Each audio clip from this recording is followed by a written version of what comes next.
Hello? All right, here we go. All right, so we've had Mary Ann and a couple others ask us to video this class for them, and so we're gonna start trying to do that on Tuesday night. So Debbie, make sure I pronounce everything correctly, okay? Now I'm under fire now. People from around the world could be watching. All right, guys, today we're going to be from Hebrews into Exodus, all right? So it's Exodus is going to be the main. I wanted to play the song for you.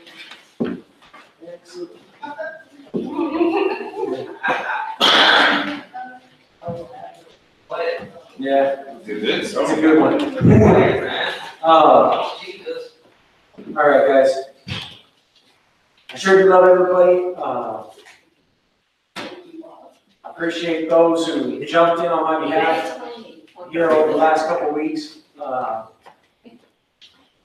The concert was unbelievable. I never thought I could hear Jimi Hendrix play on a ukulele. And it was completely, unbelievably awesome. And I mean, from authentic Hawaiian to the Beatles to Jimi Hendrix to modern. I mean, it was a mix of quite a bit, and it was just like I said, I never thought that it was even possible. It was very, very nice, very, very relaxing that night. And then the following week, as some of you know, we went on a little vacation. Thank you for your prayers. We ended up finding an unbelievable deal. I mean, I couldn't believe it when the lady came back and offered it. And of course, I jumped right all over it. We went up north, and very, very beautiful. The kids got to experience falling snow for the first time, to sledding for the first time, to Leia catching her first big fish, an 18-inch trout, rainbow trout, and just a lot of different little things. And that's just some of the activities. The spiritual parts and the healing was just beautiful. And to be able to have some moments with my kids in a way that I have not, I don't think, ever in their lifetime, me having that with them. So it was very, very precious. And again, thank you everybody for your prayers, and thankful to be back and to be called and to be able to be served. I'm just thankful for it. And, I enjoyed being on, in a sense, like I said, I enjoyed that trip, but I enjoyed most of all getting back. Everybody that I didn't get to see Sunday night, just brought.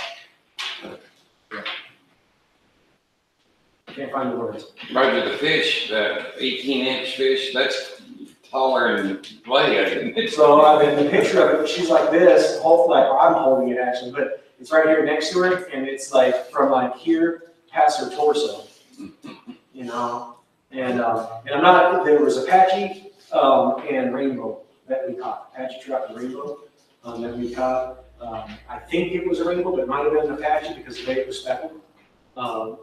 It was my first time ever fishing in an area that had Apache trout, so I can't say that I've seen a lot of them. I've seen the little tiny babies, but that's about it. Yeah, I don't know why it's doing that. Some of you heard that. I don't know what that is. Tried to make sure my shirt wasn't even touching the receiver or nothing. Of course, Christine's dad was here. He would tell him like, here's your fat roll. I made sure it's off to the side where the fat rolls aren't touching it. It's still good. So yeah, guys, like I said, I didn't want to come back, but I just want to thank everybody because I know a lot of you were praying for us, and I appreciate that so much. And it was so much more than even as far as just our experience with the Lord and with my family and being able to love and live that love. I shared a couple things there with the teachers today that just really, really blessed my heart. And you know me, I'm emotional, so I'll start talking about it. But anyways, it was a blessing. So thank you all. Really had a moment to share with the boys. Yeah, and I mean, each one of them, me and Leia just for a moment, walking down the street kicking rocks together. And being, just laughing and having fun. Me and Kanoa having a moment, and I I get too emotional. But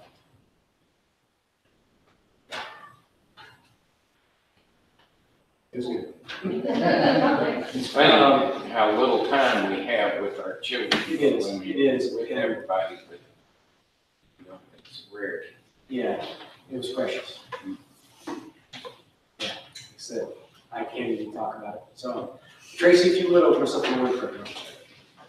Father, thank you for this evening, Lord. Just open our hearts and ears so they experience you tonight, Lord. Just to remember others, Lord, to bring you to them and bring them to you, Lord. Thank you for the love of this body, Lord, each and every one. In Jesus Christ's name. Amen. So, guys, we're in Hebrews chapter 11, and that's where we've gone from Hebrews chapter 11, looking at the, in particular, heroes of faith that are listed here, and going back into then from Genesis, walking it through. The story of Moses is where we ended at, which is what will bring us into Exodus. But if I can, right before that, there with Moses. Everything in here is by faith, by faith, by faith. How important is faith? It's been a couple weeks since I got to throw that at you. Without faith, it's impossible to please God. How important is faith? By faith, they overcame the evil one. How important is faith? You know, guys, it is. It's everything. You know, you're right. Faith is a reality not based on what we see, feel, or think, but it's a reality of what God is and what He has done and what He has said. And living then. But it's impossible to believe unless you have faith. Yeah? It's got to be made real. Faith comes by what? Hearing and hearing Words of God. the words of God. Yeah, and that's the faith that counts. Maybe I should point that out. There was an instructor that I had at one point that, pointed out to me that faith, everybody has faith. And all the faith that everybody has is based off of what they hear. Yeah? The only faith that actually counts is the ones that come from the words of God. Because all the other faith leaves you without God. And it's only His words that makes Him real. So, with pointing that out, guys, we've walked from Abel, Enoch, Noah, Abraham, Sarah. We had Isaac, Jacob, Joseph, all of their wives, their sister wives.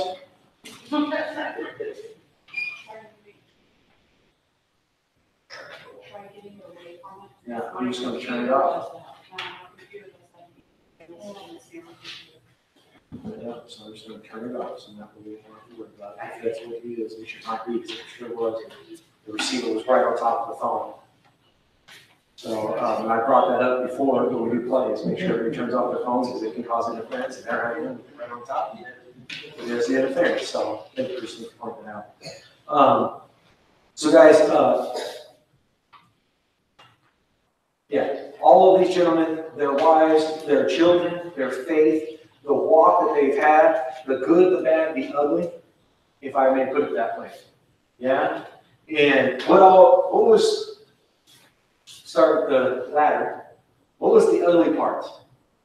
What were the bad parts? What were the good parts? The humanness was how about Okay, yeah, I mean, you said it. You just hesitated. So the bad and the ugly was what? us? Okay, it's human. Yeah. Sin. Their stories and your fears. I mean, they're sinners just like us, yeah? Now, in that, though, there should be hope. Because they are. Because they are like us. See, like the father of faith.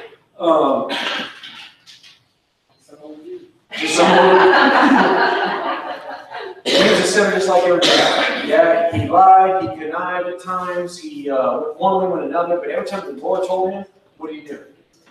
Obedient. He was obedient. Yeah? Anytime that the Lord told him to go, what did he do?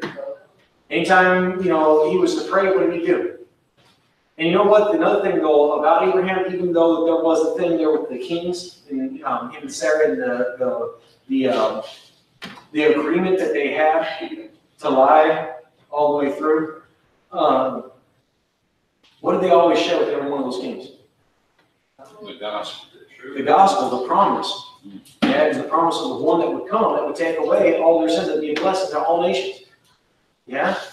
And what did every one of those kings testify of once they left, once Abraham left? That he was real, and his God was real. Yes, and Abraham's God was real, and Abraham would always go out and build an altar and provide the message of Christ to come. Yes? And so, like, guys, the thing is that while I really wanted us to kind of understand that these people are sinners, it's not to glorify in the least bit their sins. Okay? But it is for us to, sometimes we kind of go from extreme to extreme. We want to be completely perfect, and we want to demand everybody else to be completely perfect. And somehow in there we start to believe that somehow we are judge over such things. When does God even judge them based on the sin that they committed? When does God ever get on to Abraham about the lie that he was telling to Sarah? God never addresses it, right?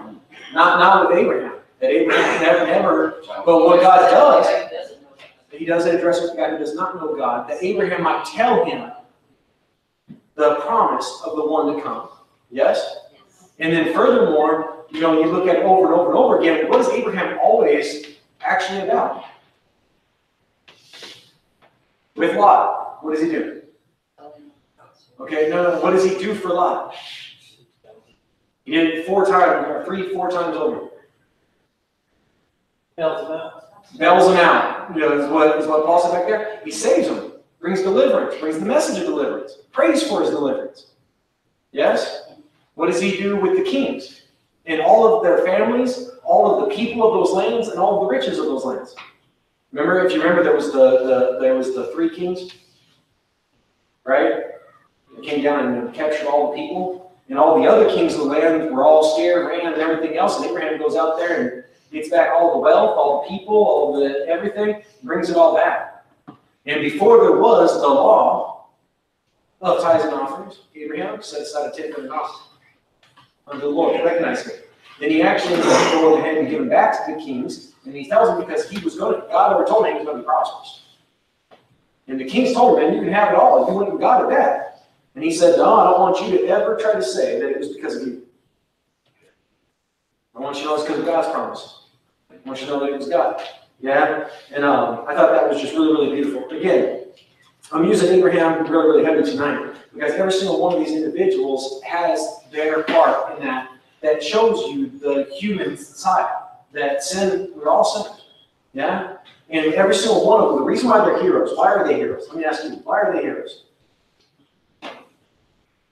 I'm sorry, guys, you gotta speak up loud. Okay, I hear sound, but I can't hear what's being said. Well, a hero is one who leaves his land, who goes out on a journey, is changed by that journey, and then brings that message back. Is the definition in storytelling. In storytelling. Okay? What is somebody that is, a hero means that they overcame. They Right? overcame it. And by that struggle, they overcame the change. Oh, yeah. In such a way that they can bring back the message. Right. And so, why are they heroes of faith?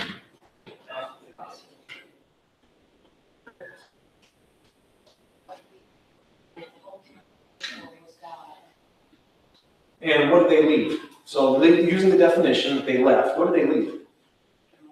Their own life, their ways, and what did they have to walk it by? In what? God's way. His words. Even though it didn't look like, based on the way that we would weigh and measure things, the way that we would judge things, it didn't look like it would be. I mean, in Joseph's story alone, how many times would you say that, based on the weight and measures of the way that human beings like to weigh and measure God's love for them, how much love would you say Joseph had of God? How much love of God did Joseph have? Especially if you start walking a story from the beginning and you walk it through. You know, who was thrown in the pit for days? Who was sold off into slavery? Who was beaten? Who was thrown into a prison? You know, I mean, you look at it, He overcame But he continued, because he kept, and you look at it every single time it says, but Joseph believed that the Lord was with him, that the Lord was with Joseph. So then Joseph worked diligently, and Joseph was blessed. And by the way, even the Pharaoh, who would have been considered very pagan, right? I mean, like the whole entire ideology of Pharaoh was that he was God, right? So I mean, you couldn't get more of a heretic than that, right? And considered in Christianity or whatever else, right? Calling himself to be God, yes. But what happens for Pharaoh? Through Joseph's hard work. Okay, first he's blessed though financially, physically, financially, and what ends up happening, he ends up getting saved, I do believe. It doesn't flat out say that, but every evidence is that he was, including in his renaming of Joseph. Yes? He says that you have to obey Joseph, and then he says that Joseph's name from this point forward will be Zaphnath-Paneah, which means for God. And it's literally the living God speaks and lives. And Joseph was the one who brought God's words of life. Because who was in Joseph? God was in Joseph. So kind of come back into Monday nights, whole entire class, and Christ in us. And that Pharaoh seen that. And as a matter of fact, so much that even when Jacob shows back up on the scene, that where the Pharaoh would have been customs for Pharaoh to bless Jacob, and instead it's Jacob who walks up to Pharaoh and blesses Pharaoh. And I don't know what the exact, it doesn't say the exact words that were spoken, but it says that Pharaoh's heart was touched. And at that point, Pharaoh says, you know what, you can have anything you want. Whatever part of land you want, and they're like, oh, we just want to be by the waters with the Peter fly. You know, and he's like, oh, you can have the best. And they're like, that's the best for us. Yeah? And, guys, now, to me, it's just been a lot of fun walking through this, seeing the humility of these men and women of faith, seeing from there, even with Jacob, God coming to him and telling him, man, here's this land. And then he goes and takes his 2 wives. He had 4, but the 2 that were his wives, yes, the other ones, concubines, yes, but his 2 wives, and brings them, Leah and Rachel, and tells them, hey, listen, man, this is what God says, what should we do? And we know what they stood up and said? Even though it would be against their own father and their own family and everything they knew, they said, you know what, let's do what God says. Yeah? Talk about women of faith, yes? Men of faith. In times fearful, scared, remember Jacob going back to see Esau? Why did he wrestle all night long? Okay, never mind, I'll just tell you. Because he was scared of what he was going to have to go through when he faced Esau and whether or not God's promises were really going to be true or not. God was going to go before him, give him victories. And he had to actually stand on that promise and through the whole night wrestled with whether or not that was the way that it was. And in that time, I asked you, how many times have we committed a sin or done something that we just didn't know? And we wrestled with it. And how awesome it was for him to know that, no, it was going to be okay, that God hadn't even touched him. Now, he had to limp from that point forward because he wrestled with him. He didn't, if he wouldn't have wrestled with him, he just submitted right then, probably would have had a limp for the rest of his life, but hey, that is what it is.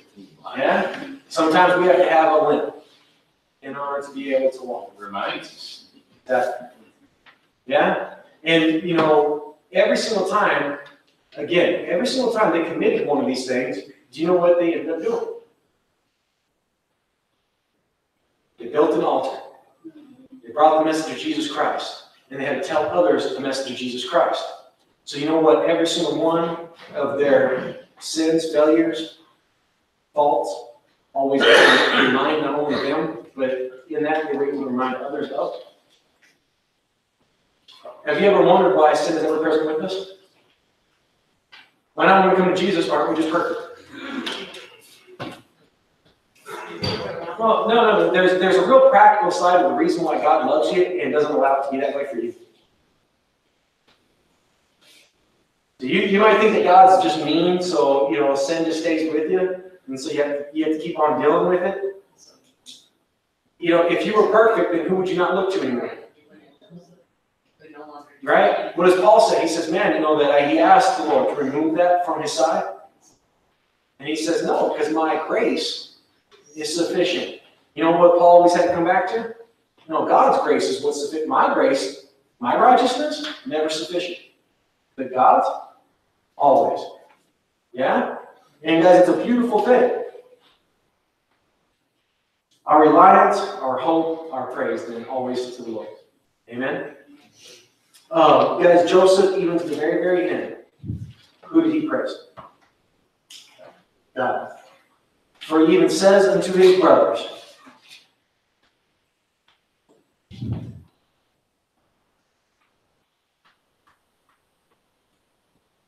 for they said unto him, I beg you, please forgive the trespass of your brothers and their sin, for they did evil to you. Joseph's response, do not be afraid, for I am not in the place of God. I ain't the one to do it. That's God's place. Yeah? So even and then it says from there that they lived many, many years together, that he only spoke kindly to them. Yes? And then it comes down to Joseph's end, and he says that he is dying. And he declares to them, saying, God will surely visit you, and you shall carry up my bones from here. And he lived 110 years old. Joseph. Yes? And the people of God promised that when God came, that they would take his bones. Okay? So that ends Genesis. By faith, Moses, when he was born, Hebrews chapter 11:23, he was hidden 3 months by his parents because they saw that he was a beautiful child and were not afraid of the king's command. By faith, Moses, when he became an age, he refused to be called the son of Pharaoh's daughter, choosing rather to suffer affliction with the people of God than to enjoy the passing pleasure of sin, esteeming the reproach of Christ greater riches than the treasures of Egypt, for he looked to the reward. By faith, he forsook Egypt, not fearing the wrath of the king, for he endured as seeing him who is invisible. By faith, he kept the Passover and sprinkling of blood, lest he who destroyed the firstborn should touch them. By faith, they passed through the Red Sea as by dry land, whereas the Egyptians attempting to do so were drowned. By faith, the walls of Jericho, well, I guess I should probably stop right here before that. Verse 29. So how far are we going to get? Probably that there at the verse there 23 where Moses stayed for 3 months. We'll see. All right. So if you will, turn with me to Exodus chapter 1, verse 1.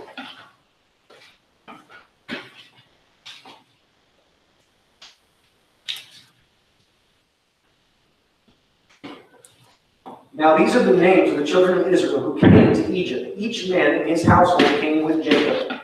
Reuben, Simon, Levi, Judah, Issachar, Zebulun, Benjamin, Dan, Naphtali, Gad, and Asher. All those who were descendants of Jacob were 70 persons, for Joseph was in Egypt already. And Joseph died, all his brothers, and all that generation. This is a common thing that is stated. We make such a big deal out of the physical death. And if you notice, for the saints, for the heroes of faith, it's more of a fact of what takes place than it is some sort of big tragedy or big deal. Yeah, and I find that amazing. Look over and over and over again. It says that this one believed God, walked with God, and they died. And this one, the next generation, yeah, and then the next generation, you continue to see that throughout Genesis. And here we come down here. He says, but the children of Israel were fruitful and increased abundantly, multiplied and grew exceedingly mighty, and the land was filled with them. So when they entered, there was 70. Yes? We know that Joseph died at 110 based on what was said there in Genesis. Yes?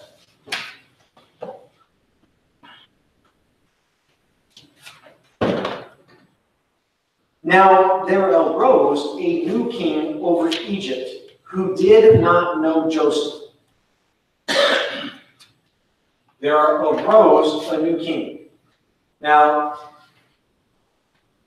historically, I went back and was trying to look from the Hebrew, from the Egyptian, and from a few different historical things.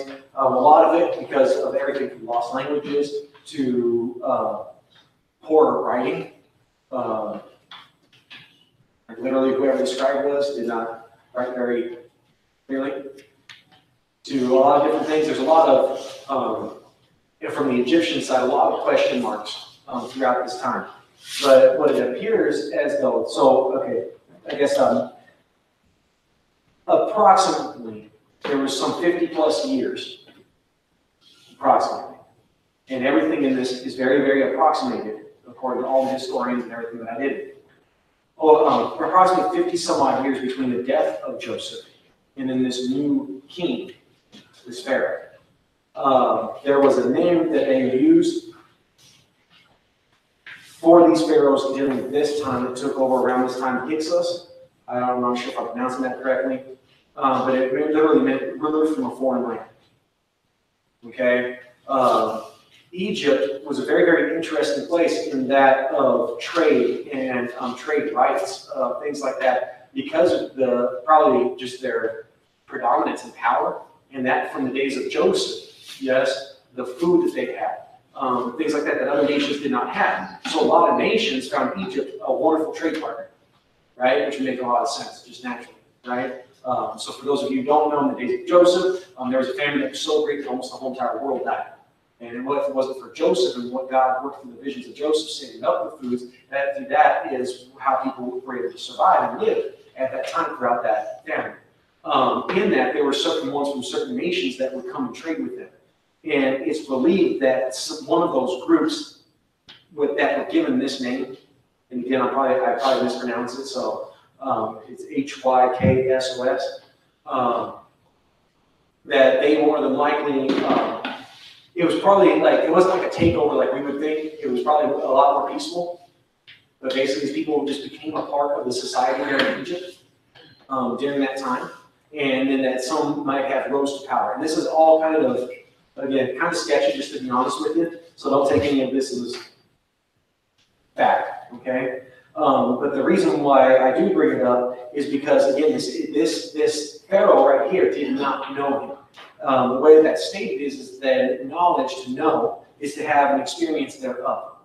Yes, and there's kind of two different possibilities. One is that he would have still been in the lineage of the previous Pharaoh, but because of his godship, wanting to be that Pharaoh god, where the Pharaoh before, or pharaohs before, knew the God of Joseph.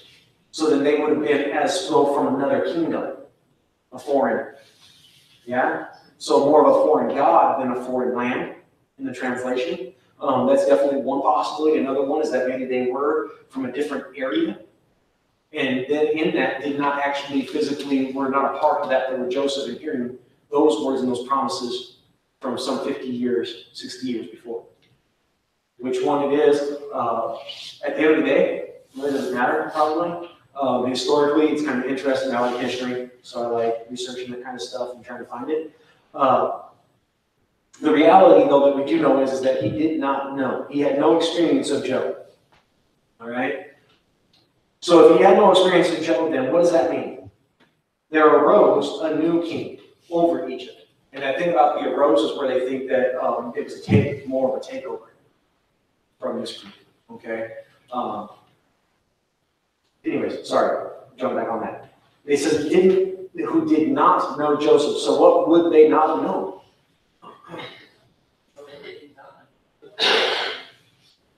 Okay, I'm sorry, Deb. They didn't know God. Okay, they wouldn't have known God. They didn't experience the God through Joseph, how he prepared and planned through the famine and all of that. Okay, so they, you look at some of the very, I guess the blessings, maybe I should put it that way, the blessings of the working of God through Joseph for the people of Egypt, right? So understanding that, there was, that the administrative skills that was brought to Egypt that had not been there. In that, the setting aside of the grains and the foods and so forth and so on, that it was Joseph that brought that. Not knowing that it was Joseph, literally, and the God of Joseph that saved Egypt and all the people of Egypt, which would include this family. Yeah? That literally his riches that this Pharaoh had was all accumulated by who? Joseph. Yeah, and God and Joseph. Little yet, then you go continue with that, then like Debbie said, then that means that this Pharaoh never knew God. Yeah? And if he did not know Joseph, for Joseph's name, for God speaks and lives, he would have never known the God that speaks and lives. Yeah? So you see, this Pharaoh, what would you call him? Lost. Yeah? He's just lost. You know, one thing that all lost live with.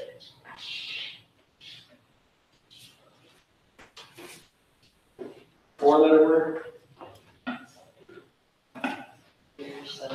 Okay, the first one just said that. And I think somebody else said it too, but I couldn't. Was that Jason back there been whispering? Yeah. Okay, thank you. Fear. Fear. Yeah? Fear of what? Really everything. Really everything, yeah? Because what are you always trying to protect? Self. Yeah? Which brought you to the next one of the word. Yeah? It says, so if he said to his people, look, the people of the children of Israel are more and mightier than we. You remember what the other Pharaoh said? Look, God lives and speaks through Joseph. God's promises are of the seed that would come that would take away the blessing. Yeah, take away the sins, be a blessing to all nations. Listen to every word that comes out of Joseph because he's telling the truth about what God says. This guy, completely 180 degrees. What he says, he also says to look. And it's amazing thing. See, Satan always wants you looking. God tells you to look. Have you ever noticed that? Yes? It's what they draw your awareness to. What they draw your awareness to. God always draws your awareness to him and his deliverance and his salvation. Satan always draws your awareness to anything else besides that. To try to create the fear, the self-protection, so forth, so on. Yeah? All those kind of things. So he says, look, the people of the children of Israel are more and mightier than we. Come and let us deal shrewdly with them, harshly. Yes? Least they multiply. So what is he trying to make sure that it does not happen? That there's no more growth. Yeah? No more growth with them. And it happened in the event of war. And it happened in the event of war that they also join our enemies and fight against us. And so go up out of the land. Therefore, they set taskmasters over them to afflict them with their burdens.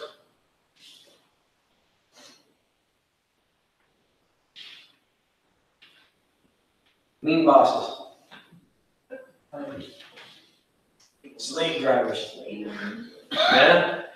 And only one actually, how they go about it isn't exactly just like that. It wasn't like, oh, they just put them in slavery. Okay? These taskmasters were really just bosses that were put over them to give them instructions on jobs to do. But these taskmasters were instructed to do it shrewdly, harshly, and to make sure that they had little so that they could not multiply. And they built for Pharaoh supply cities, Pithom and Ramses. Historical fact, Pithom and Ramses, neither one of those pharaohs had yet existed. However, later on when they did exist, these cities were given their names. It's a historical fact. I like throwing stuff at you like that, even though it has no bearing on anything whatsoever. The more they afflicted them, the more they multiplied.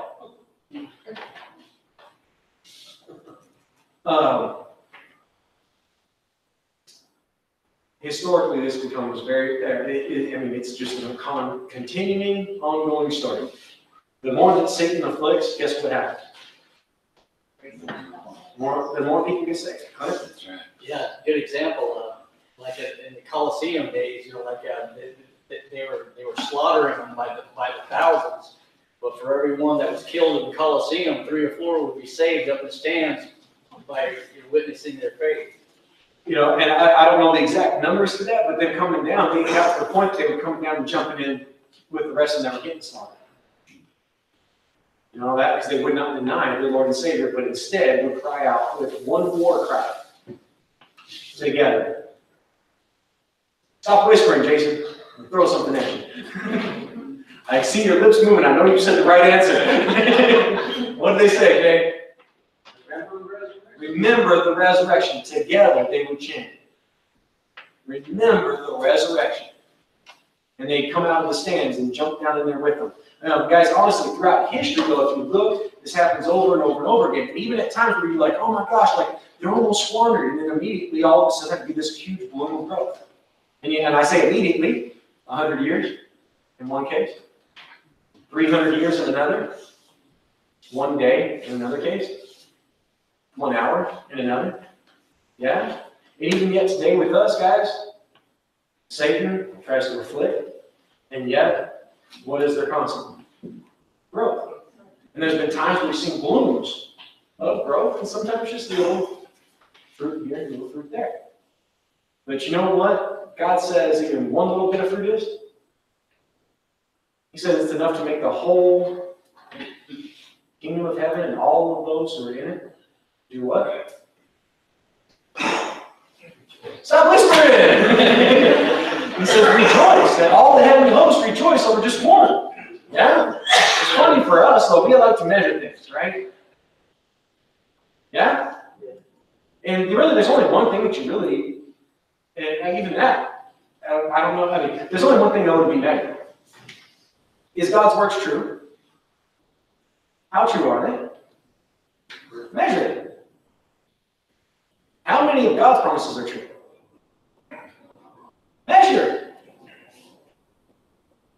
Can you? You know why? Because he's perfect and it's always true and it's always that way. And for us, we can't even fully you guys couldn't even say it. Even though you knew the answer. God's all true. All of his promises are true. You can't even, it's so true you can't do nothing with it. Yeah?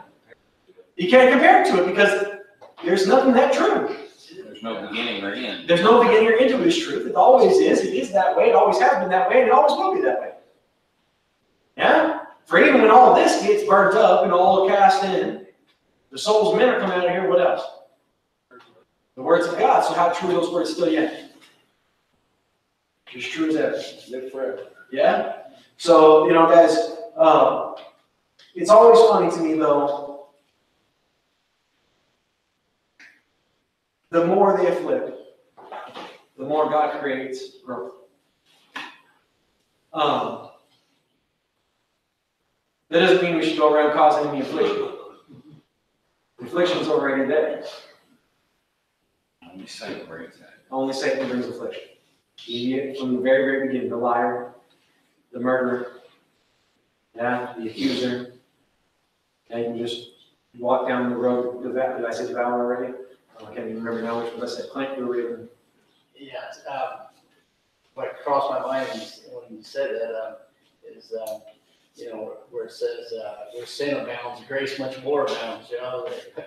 When where there's when Satan's trying to kill them off, it just blooms up that Right. much more. And notice how God works that. And never once do you see them continuing in sin, though that grace may abound. Sin, though, what do they always have? What do they always have? What? Why is everybody don't want to talk to me tonight? What did I do? None of you guys want to have a conversation with me. Everybody's got sin. So what does that mean? It abounds all over. Grace. Yeah? And how much sin do you think you got? Yeah? Then how much grace has God shown towards you?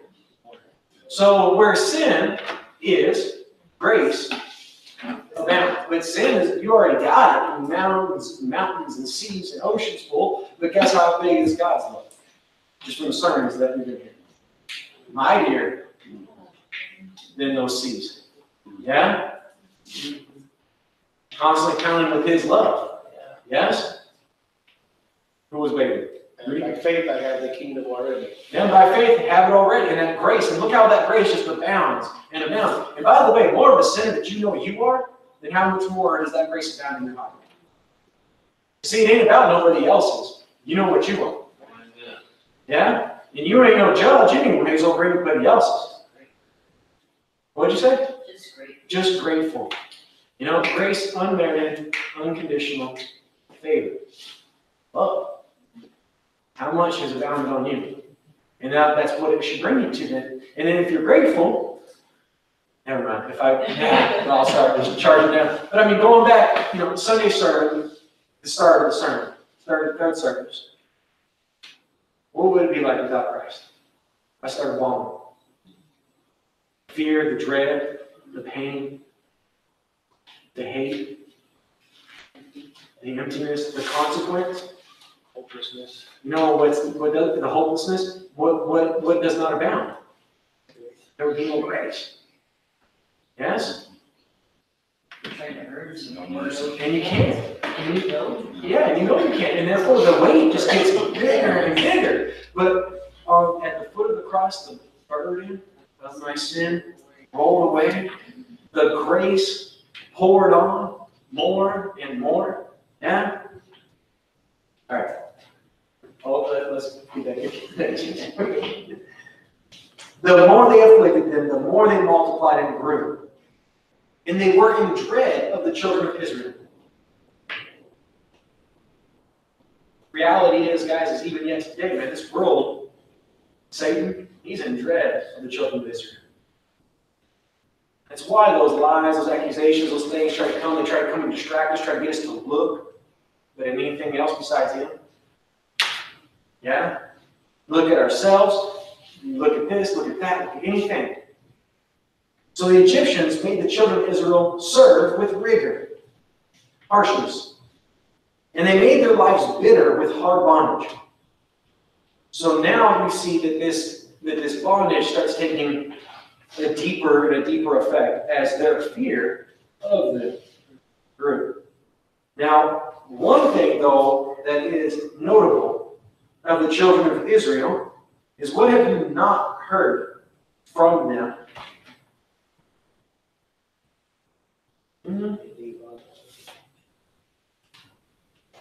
I heard whispers again. I heard no complaint, and I heard some mumbling. You know, we really haven't heard too much of anything from them, have we? You know, what have they been living in for hundreds of years? Now, at this point, or coming into this, not at this point where they've lived, is a lot of prosperity. Yeah? Huh? So they quit talking. They quit talking. They got it comfortable. They got comfortable. Earthly Yeah. prosperity. Huh? Earthly prosperity. Yes, earthly prosperity, yeah? And they started to weigh and measure based on that, and everything's good, right? What did the Israelites do during the days of Malachi? Man, if this is cursed, Oh, is that? man, you curse us some more. Man, we're prosperous. What's prosperity based on? What's the weight and measure of prosperity? You have in this life.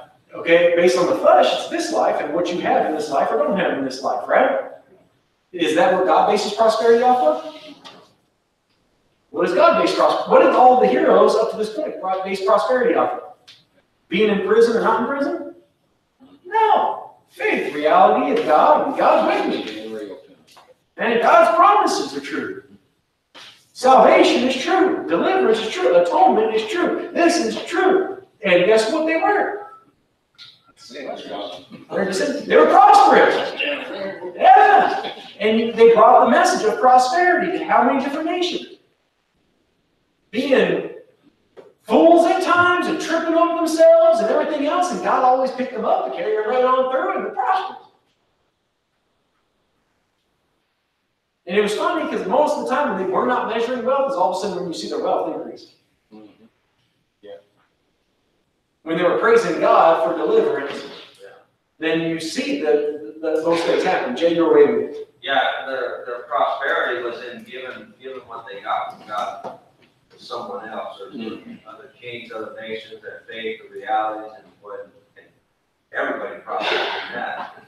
And even the kings. Yeah. You know, like it's an amazing thing because it's never selfish like what we look at and what we are taught economy-wise, what prosperity is. It's the complete opposite of the way that the world looks at it. For them, what you don't hear is any message. You don't hear them talking of the promise at this point. You don't hear them even in this point, even in prayer. Now it goes on, it says that all their service in which they made them serve was with rigor. Then the king of Egypt spoke to the Hebrew midwives.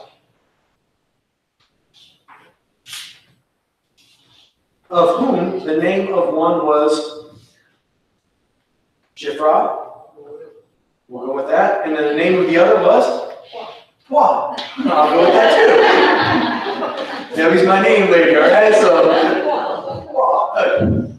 And he said, when you do the duties of a midwife for the Hebrew women, and you see them on their row of birth stools, if it is a son, then you shall kill him. But if it is a daughter, then she shall live.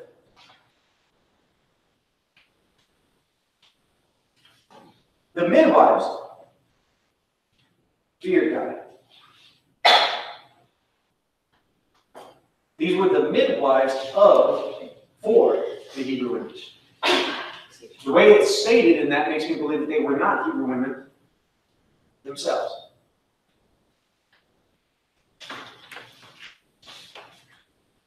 But the midwives feared God. That word fear, love, honor, respect God. His promises, His truth. So what did they hear?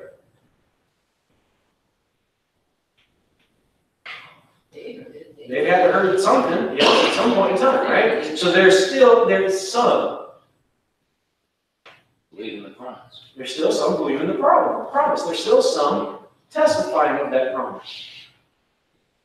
What's neat about that, guys, is, by the way, because God does say to every generation it is their own, and yet you look through all of the generations that have come into this world have the promises of Jesus and the Messiah have passed on from generation to generation.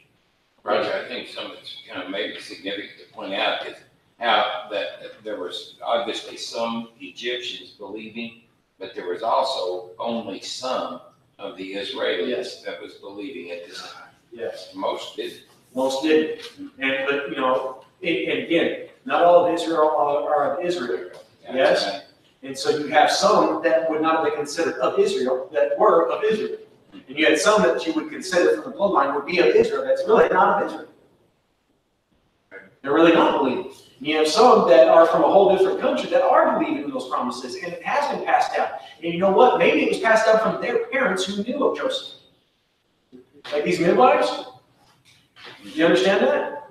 Like it might have been their Egyptian parents that told them, man, you know what, man, God lives and speaks. And He's brought these promises. Do you get that? Like, you know, and it doesn't state one way or the other. What we do know is that message is continued.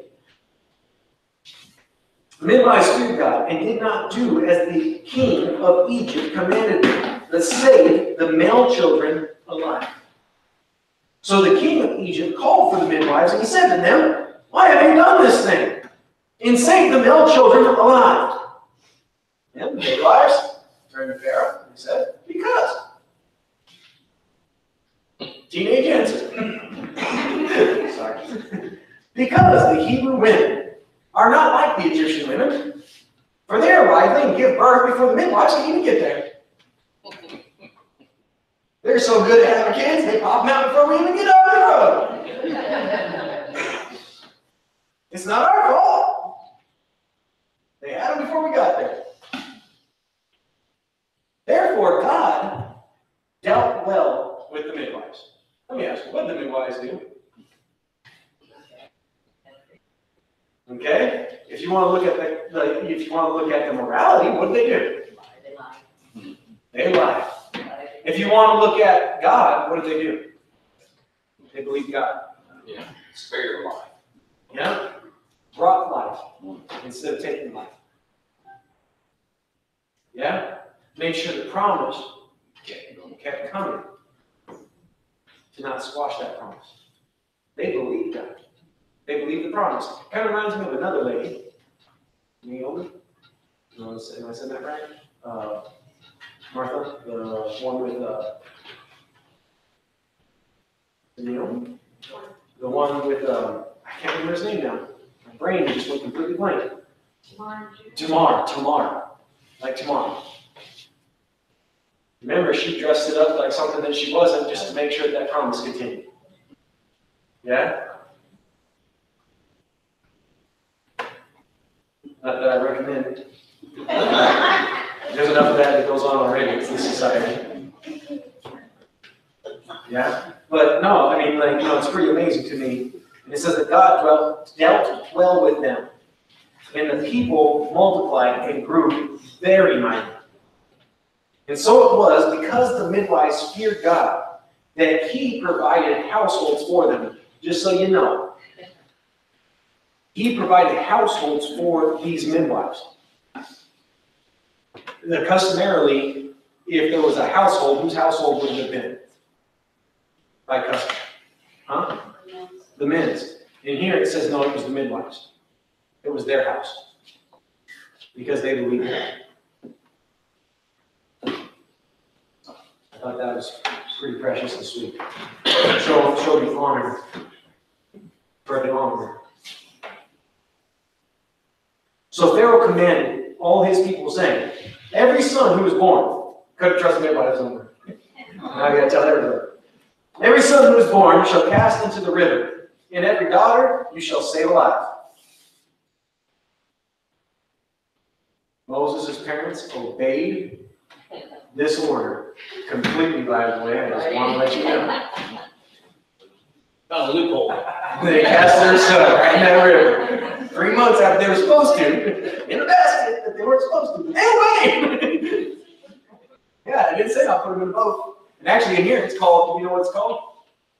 Anybody? We're about to read it anyways. It's called an ark. An ark. A vessel of salvation. Of deliverance from death. Ark. A man of the house of Levi went and took a wife of a daughter of Levi. So the woman, conceived and bore a son. And when she saw that he was a beautiful child, she hid him 3 months. Beautiful child. That God's beauty shined through him. And she could see God's beauty.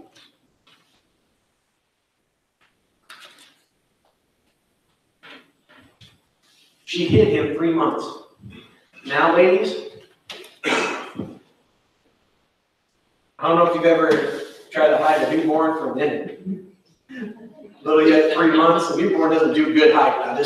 A lot of crying, whining, things like that. So the hiding of 3 months, that had to be a heck of a lot of work for her. But when she could not hide it any longer, vocal cords got really good, I'm not sure what, size, I don't know. She took an ark of bulrushes for him, dabbed it with asphalt and with pitch, put the child in it, and laid it in the reeds by the river's bank. And this child's sister stood afar off.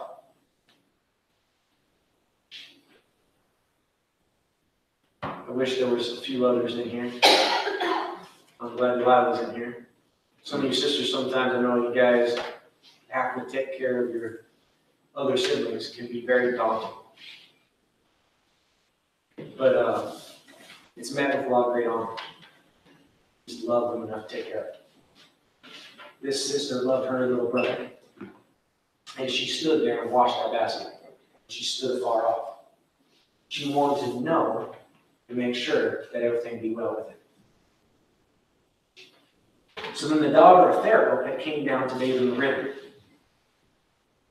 And her maidens walked along the riverside. And when they saw the ark among the reeds, she sent her maid to go get it. And as soon as she opened it, she saw the child, and behold, the baby wept. So she had compassion on the child. And she said, "This is one of the Hebrews' children." So then the sister came rushing in. And she said, "Shall I go then for you and call a nurse for you of the Hebrew women, that she might nurse the child for you?" And Pharaoh's daughter said to her, "Go." So the maiden went and called the child's mother. I don't know if you put it all together. Sister stayed to make sure that the little brother was going to be saved. And as soon as the little brother was found by the one who could actually save, she said, "Let me help you out.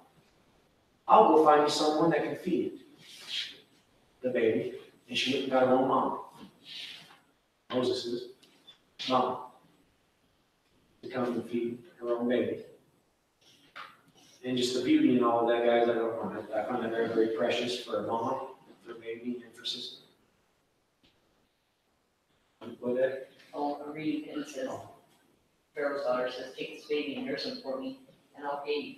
Yeah, I'll even pay you for nursing. I'll pay you for nursing your.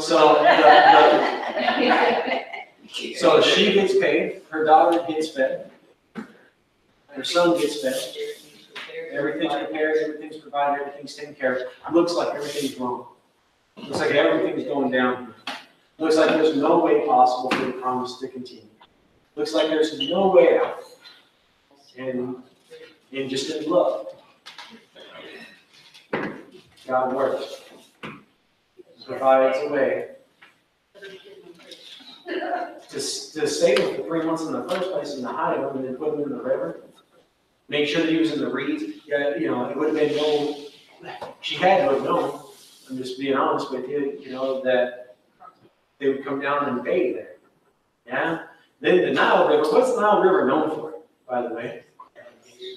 Alligators and all kinds of, and so to know, everything was it was beautifully planned in that sense, or maybe not, just God worked in every way. And no doubt, no matter which way it was, God had worked in every single way. So it goes on and she says, that she'll pay these wages. So the woman took the child and nursed him. And the child grew, and she brought him to Pharaoh's daughter, and he became her son. So she called his name Moses, saying, "Because I drew him out of the water," and Moses means drawn out. Okay? Because I drew him out of the water. So, this next verse, time jumps. He is raised as Pharaoh's own, as the line of lineage for Pharaoh. Does that make sense? He's seen in that manner the power, authority, everything that was bestowed upon Moses as he grew up into being a man. Now it came to pass in those days when Moses was grown that he went out to his brethren and he looked at their burdens. So if you again realize we're talking years and years and years have gone by. Yes? Look at the burdens, and he saw an Egyptian beating a Hebrew, one of his own brethren. So he looked this way and he looked that way. Which way was this one now? Sure? You look that way? I don't know. You want to say? No, I was thinking, he didn't look up or look to He the didn't look Lord. somewhere. If he did look this way and that way. He looked to the Lord. Yeah, he should have looked for the Lord. He sure should have. So he looked this way and that way. And when he thought he saw no one, he killed that old Egyptian and buried him in the sand. And when he went out the second day, behold, there were 2 Hebrew men, and they were beating on each other. So he said to the one who did the wrong, why are you striking your companion? So then that guy responds and says, who made you the prince or a judge over us? Do you intend to kill me like you killed the Egyptian? Moses had to go change his pants real quick. It says, so Moses feared, and he said, surely this thing is known. And everybody will know. Everybody's going to find out. Not already found out. The next verse says, when Pharaoh heard of this matter, he sought to kill Moses.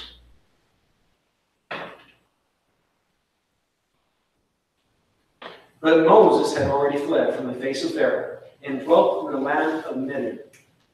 And he sat down by a well. Now, the priest of Midian had 7 daughters. This is not going to be the story of Jacob. And they came and they drew water, and they filled the troughs to water their father's flock.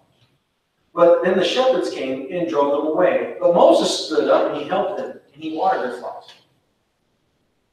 So when they came to Reuel, their father, he said to them, how is it that you are already done? And they said, well, an Egyptian delivered us from the hand of the shepherds. And he also drew enough water for us, and he watered the flocks. So he said to his daughters, and where is he? Why is it that you have left that man there? Call him, that he may eat bread. What the heck is wrong with you girls? Why don't you just leave him out there? Go get him.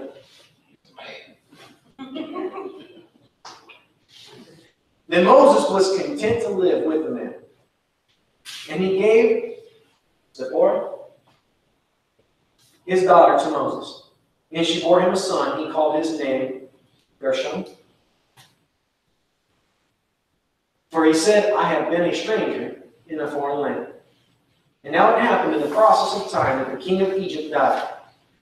And then the children of Israel groaned because of the bondage, and they cried out, and their cry came up to God because of their bondage. So God heard their groaning, and God remembered his covenant with Abraham, with Isaac, and with Jacob. And God looked on the children of Israel, and God acknowledged. He acknowledged them.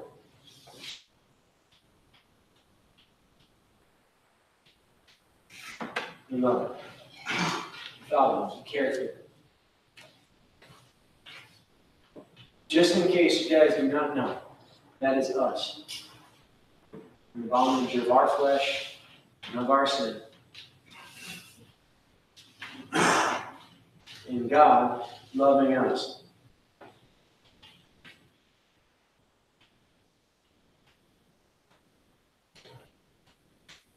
Went to work. Bring us deliverance out of a land of death. That we have a land of life. I thought I saw a hand waving around. No?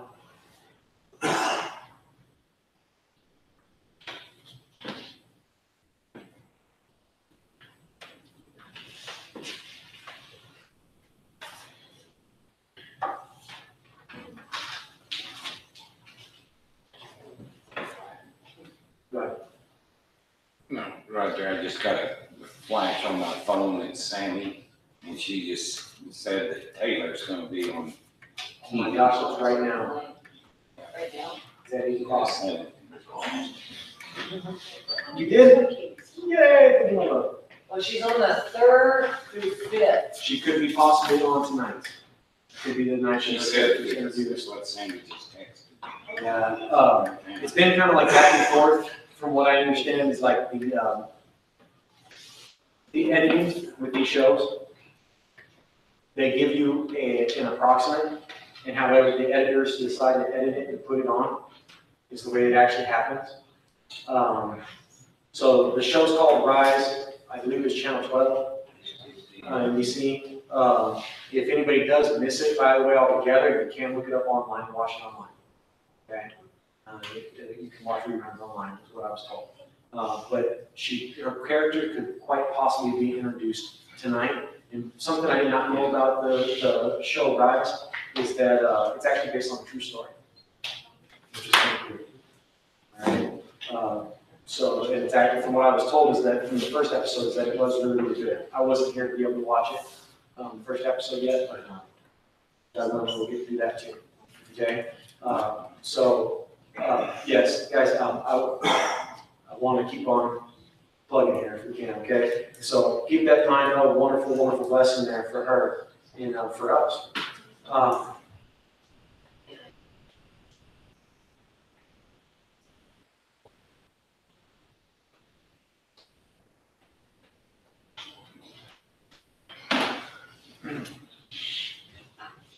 Yeah, guys, let me do this. Moses was tending the flock of Jethro, his father-in-law, the priest of Midian. And he led the flock back into the desert and came to Horeb,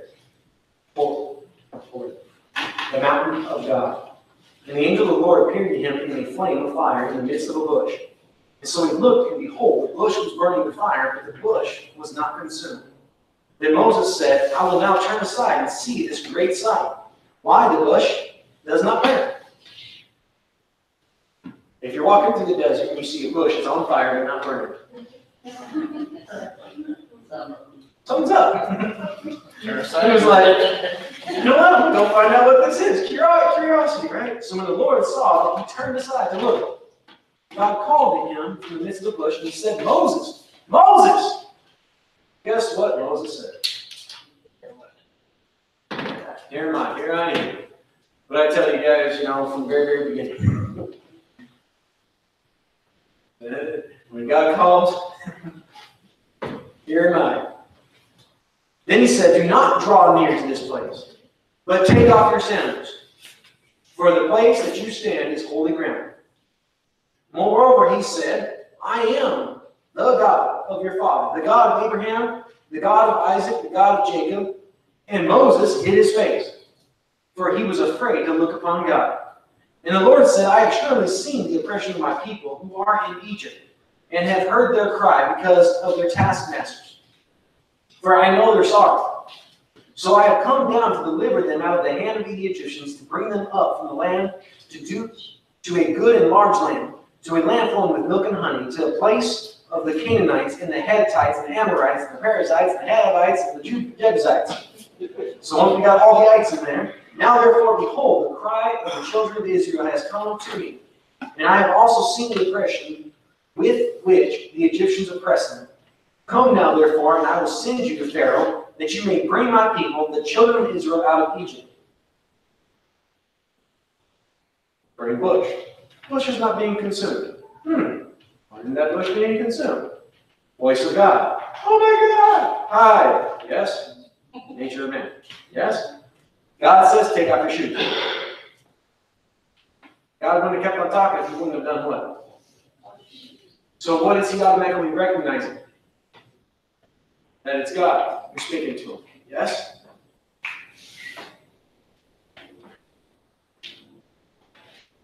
So God said, I will be with you. Hold on, did I get that part?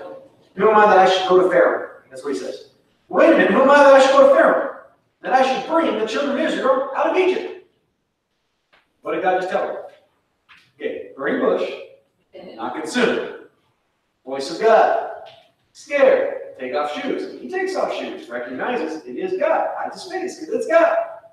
God says, go get him. What does he respond with?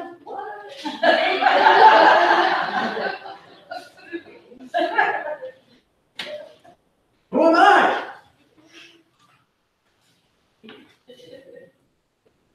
Who am I that I should go down and look at somebody's door and tell them if they can do the living? I'm no good.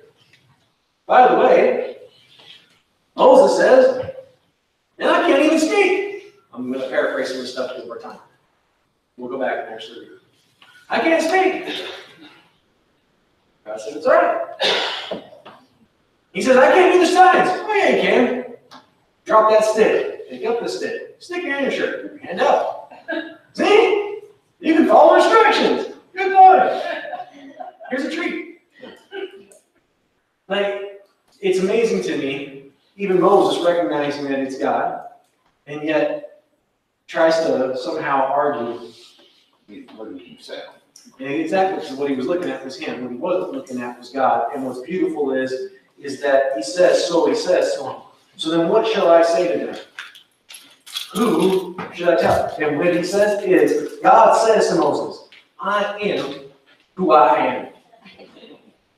So when you go to them, just tell them, I am sent you. Yeah? Guys,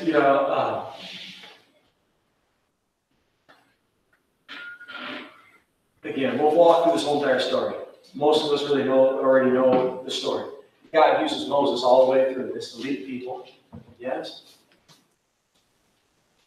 Just like God said it was going to be. Yeah?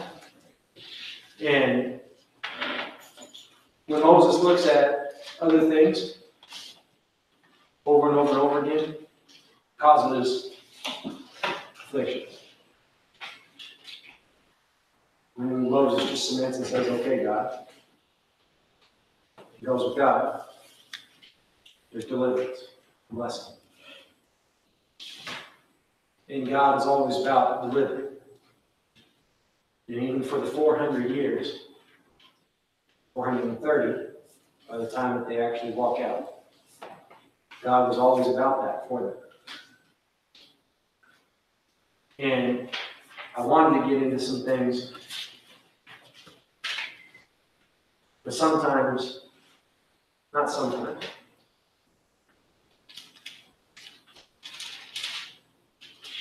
when God calls,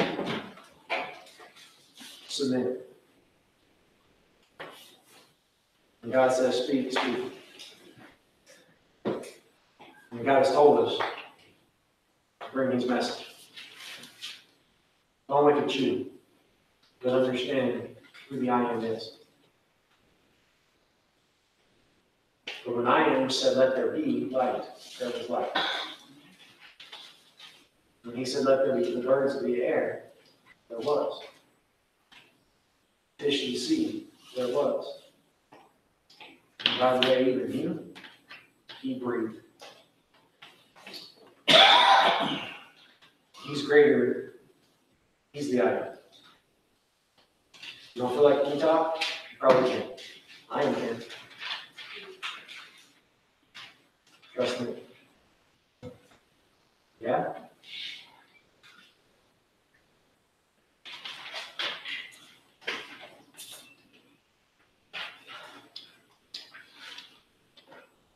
His great love for them. That every single piece of this, again, the workings of this, and we'll see that as we walk through it, and how God just continually works through it. How He worked through everything from Moses, his mom, dad, sister, the Pharaoh's daughter. How God just works this, works that, and at this point, that's as far as we've gotten, so I'm leaving it at that. But how God has continually worked, and works, and works, and works, with deliverance. And guys, that's the same way that He's worked and worked and worked for us. Worked for years. But it was when Moses heard God's words and believed God's words, deliverance came. Faith moved by hearing the words of God. Moses by faith. Hebrews by faith. By faith. By faith. Every step of the way. Yeah? No matter if it looks that way or not. What was one man going to do walking into a whole city? Or two? You know, because God ends up using Aaron in this whole thing, which again, I didn't have much time to get to. What were they going to do with Pharaoh? Pharaoh's God, the people. He has all authority. Whatever he says for people to do, what are they supposed to do? And if they didn't, you know, even the Pharaoh that knew the days of Joseph, what happened? Hung in front of all, for all to see as an example of the power and the authority of Pharaoh. Yes? Left hanging on that tree, by the way, for the birds to take his eyes and the skin off of his head. As an example. Yes? When they walk in, you're about to go in there and face Pharaoh. By the way, Pharaoh already hates you and wants to kill you. Oh yeah, let me just walk in the city and say, hey, these millions of slaves that you got, I'm taking them. What does that sound like? You know, walk into the world and all these souls that are just lost and dead and sin. Like, I mean, like, who do you think you are to walk in there and tell someone, man, Jesus Christ has saved you from your sins, get up and out and come with you? Boy, Who would give you the right to think that you could do such a thing? I am who I am. You declare me to all generations, to all creatures. Who is the I am? Yeah? So whoever you think you are, don't worry about you are. Understand who the I am is. And if he's your I am, what command do you use? Kings, pharaohs. Yeah? I'm passing my time. You want to say? no, I'm just thrilled. You guys, you know, he is our I am. Yeah? I got to worry about none of the rest of it. What about this? What about, well, he's our I am. Yeah? He already said it's going to be. So what's going to be? What's it? Salvation. Yeah? If God says it's going to be, now, we usually try to say the opposite, and then how does God always make it? You know, God always makes it the way that He said it was going to be. Oh, well, I can't. Okay, God, I don't know. People are going to say, oh my God, I can't believe it. Yeah? No? Yes. You know what, guys? Sometimes it doesn't look like, you know, one of those parents there, 4 years, sharing with, invited. By the way, every single time, and honestly, I believe in all sincerity that he was being very, very sincere with me, that he meant it. He was going to be here every Sunday for 4 years.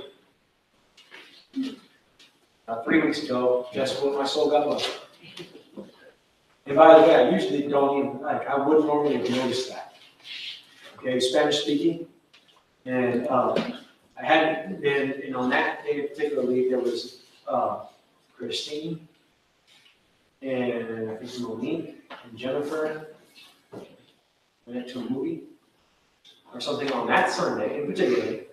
So Jennifer was waiting around, and I decided I'd wait around with her. So even the timing of all of that, like I wouldn't even have known that he was here. You know, and it was sweet because God knew I needed to see that. And that was a lot of investment that didn't look like that I was getting the return that I would want. Yeah? But it's funny because it was never about my return and what I wanted. It was about God's return and what He wanted. And what does God always promise about when His words go out? And that return, boy. Okay? When does that return? See, we always want to weigh and measure everything. It ain't about us weighing and measuring everything. You know, if Joseph, you want to weigh and measure everything. No, it ain't about weighing and measuring everything. It's about God. He's an I am. He's with us, man. He's promised His promises. Yeah? And yes, we're all sinners, but how great is His grace? How great is His love? Yeah? Yes, we go through some torment. You don't think He acknowledges those? Yeah? His life ain't about the torment. Life's about the deliverance from that torment. And guess what? There will be a day, as long as we keep the faith, that we'll have. And then, by the way, all the labors, all of the work, to be able to carry him those jewels and to set them at his feet will be worth every one glimpse of him and glory. Will be worth it all. See, it ain't running reward in this world worth all the labor. No, that's not what God says. So when we get there, one glimpse of him. Yeah? Then it's worth it. We always want it to be worth it in our minds right now. Yeah? And don't get me wrong, guys. We've had baptisms here the last few weeks. God, we've got to see. So don't like mistake. Like it's not that we don't get to see anything at all, but it's not always probably what maybe you think that you want to see. But maybe you should stop and realize how great the blessings are that He's poured out, and stop trying to weigh and measure those blessings in the sense of your weights and measures. Yeah? Yeah, trying to judge it. Yeah, I'm sorry. I love you. Let everybody go. All right?